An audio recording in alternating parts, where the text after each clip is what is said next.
So guys, I've come to the conclusion that some Nigerians don't know what they want. We know that INEC said that Abure should go and sit down. That Abure has no say in LP anymore. And Obi is stepping up and people are still condemning Obi. So Obi, today is ex-handle. He said, on the 16th of August, being tomorrow, Nigerians will go to the polling unit again for the by-elections. This is expected to take place in the 16 states of the Federation with 2 senatorial, 5 federal House of Rep and 9 state assembly seats available for voting. Kindly note that because the LP has no recognized candidates by INEC due to the internal crisis, I humbly urge every member of Obedient and the COPDAM families to go out and vote for the coalition political party, African Democratic Congress ADC, in their respective states. The struggle for Nigeria has started.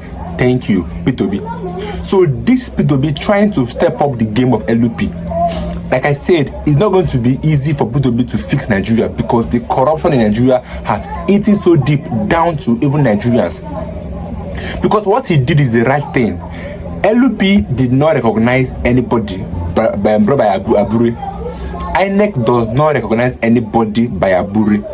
So what is now wrong for P2B say that his Obedient should not vote for Labour Party because they are not in the ballot box, they are not being recognized by INEC. So what is the issue there? So the comment section was hit up. Someone said, you didn't conduct one local government election in your 8 years governor. Someone also said, this dude has ditched LP candidates all of a sudden, despite still being a member of the party. This is absolutely disgusting and show of irresponsibility. Another one said, have you resigned from the LP before campaigning for ADC? Another one said, you are the most politician. He called Obi useless. You are the most useless politician in this country right now. So you are no more in LP. You are now in ADC. So that means you can't settle the dispute in LP, but you want to govern Nigeria. You must be out of your mind. And for your information, ADC will never win any seat. In Anambra on Saturday, I am on ground and I assure you that you will be disgraced on Saturday. Let's bet. So the insults go on and on. But I have a question. Is it that Nigerians find it hard to read a statement and understand it? I don't know if it's hard for people to read and understand. Yes, P2B is an LP and P2B is not campaigning against LP. He's trying to follow the rule and abide by the rule. Obedient should not vote anybody in LP because nobody there has been recognized or was recognized by INEC because of the internal dispute in LP. Because we all know what Abure is trying to do in LP. Abure is trying to destroy that party. Because we've seen Abure having a meeting with Wike. That means there's a plan undergoing to destroy LP. So this is a simple statement and a simple information passed to Nigerians. If you are an Obedient and you are my supporter, don't vote for anybody in LP. P2B was when he was running for the second term in Anambra State, he told I think Jonathan then that he does not want a single vote that does not belong to him. This is somebody that understands that if you want to win an election and be called an excellency, your way there must be excellent. So he's trying to pass the information that if you're my supporter, don't vote for LP because they are not recognized by INEC. So that means if they are there illegally. So let me guys take a look at the video again because I think ADC have even go ahead to reject Atiku, and Atiku will not like these videos. Go ahead and watch the video. Let me get your views and thoughts in the comment section. Dear Nigerians, in the last presidential elections, I campaigned for meritocracy, insisting that we should leave region, religion, tribe, and tongue from our politics. Those who were more schooled in the art of politics laughed at me because based on their experience, only amateurs talk about meritocracy in a nation whose constitution recognizes and promotes the divisions of tribe and tongue. As I address you today on unfolding events within and without my party, the ADC, I am forced to acknowledge that indeed region, religion, tribe, and tongue are and will continue to be the key ingredients in our nation's politics until we do away with the geriatrics who have a chokehold on our country. A few weeks ago, I had wondered that a group of mostly old former political office holders were executing a carefully orchestrated agenda to take over the ADC to prosecute Atiku Abubakar's presidential ambition come 2027. I also wonder that Peter Obi and other presidential hopefuls in this coalition of geriatrics were being duped, as Atiku's men had been carefully positioned to take over the ADC party structure across the country. Today, I have been proven right as former Governor Obi and his people now realize that this coalition is indeed a one-man power grab. Former Vice President Atiku Abubakar, a man who claims affinity and friendship with the South, does not believe any Southerner deserves to be president of Nigeria. Former Presidents Obasanjo and Jonathan are alive to attest to this uncomfortable truth. In their desperation to hijack the ADC, they deliberately perpetrated fraud, of which I now present evidence to you today. I have here before you terms of settlement entered as judgment in the Court of Appeal of Nigeria, holding at Port Harcourt, with appeal number CAPH 225-2023, between the ADC, Chief Rafonsu, Engineer Eddie Lawrence as appellants, and some of the ADC state chairmen as respondents. What is the fraud, you may ask? To use the ADC, they needed to free it of all legal encumbrances, such as those challenging Rafonsu's fraudulent claim to the chairmanship of the party. And so, they forged signatures of some of the chairmen who were not interested in the sale of the party and presented it to the court as terms of settlement, which the Court of Appeal adopted as judgment.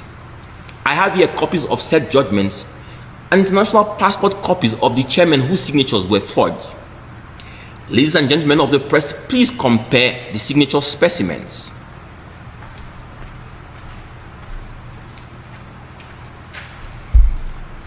Our lawyers have dispatched petitions to the appropriate law enforcement agencies on this.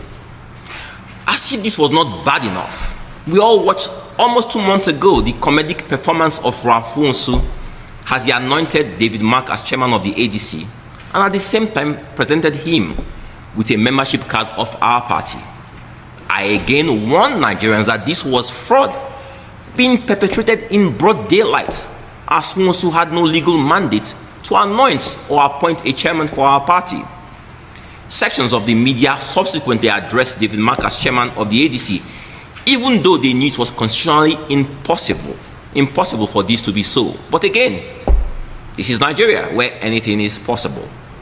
The same media less than 10 days ago covered and reported a supposed NEC meeting where the same David Mark was again appointed or anointed as chairman of the ADC.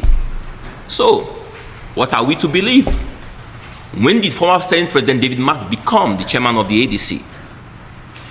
Here is a copy of a letter written to INEC on the 29th of July 2025, wherein the same Rafonsu, who weeks before this had presented David Mark to the world as the new chairman of our party, is still signing his signature as national chairman of the ADC.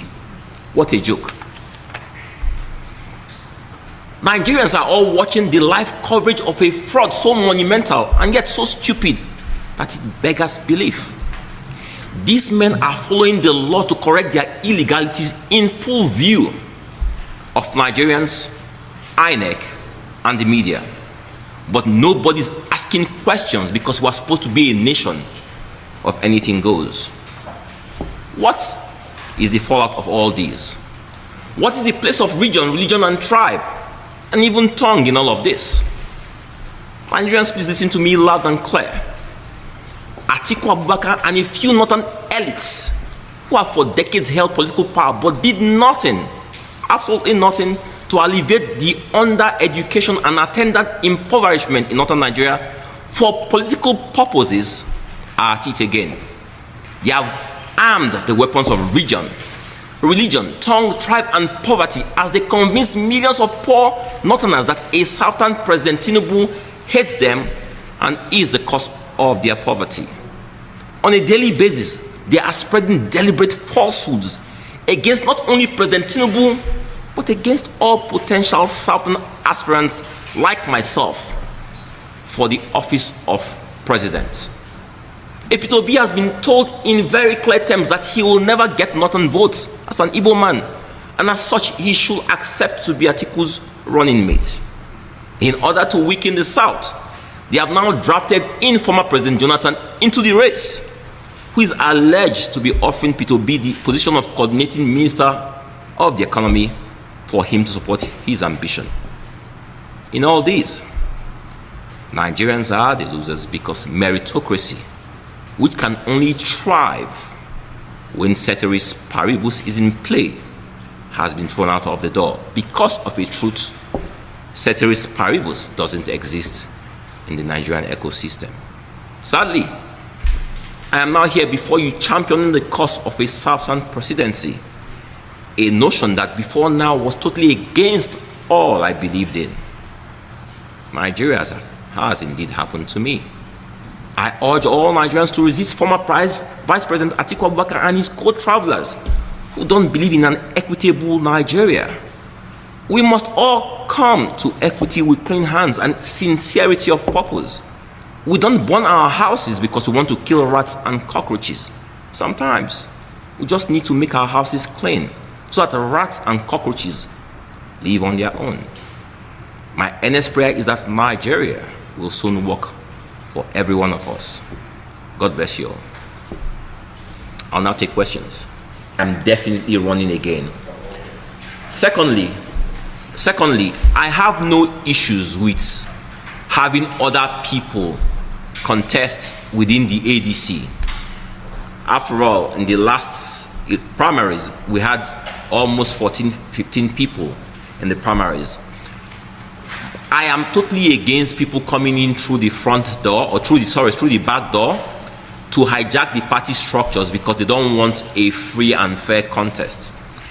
The ADC, the party which we're trying to build, is a party that believes in meritocracy, that believes in the superiority of ideas, that believes in ideals that will fashion a new Nigeria, something that is totally alien to the people who are trying to hijack our party.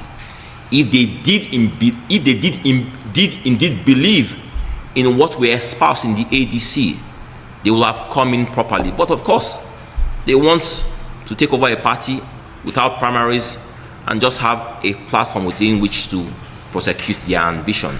This we stoutly resist in the ADC. I hope I answered your question. Sure. Okay. Thank you. Follow-up. For your question, actually, this question should be for the media, because 2 years ago, before I ran for the elections, the same Nwosu came and said that I was expelled for the party. I represented the party in the elections. You all saw that. The same Nwosu who two courts in Nigeria, two federal high courts in Nigeria have ruled that he's not the chairman of the party, said to you that he expelled me from the party. Can you build something on nothing? INEC recognized me as the flag bearer of the party. I am still a member of the party. A man who is not chairman of the party, who has no locus, no legal basis, cannot say I've been expelled from the party. It's just like someone saying, I am no longer a Nigerian. I am a Nigerian. Today, yesterday, tomorrow. I'm a member of ADC today, yesterday, and tomorrow. Next question. Yes. For those who... Clear. Let me be very clear to you guys. There's absolutely nothing, no power that will stop me from contesting in the ADC primaries come next year. Absolutely no power whatsoever. The constitution of our party does not preclude me from contesting. I assure you guys that the people who have tried to hijack our party realize that they bought bad markets. As I speak to you in different press briefings, you hear them making reference to ADA and other alternatives that they have a plan B. They do indeed have a plan B because they know that they have me to contend with within the ADC. All they are doing is making our party popular across the country. They are helping us brand our party. We have ADC brand going across all over the country, and we benefit from this.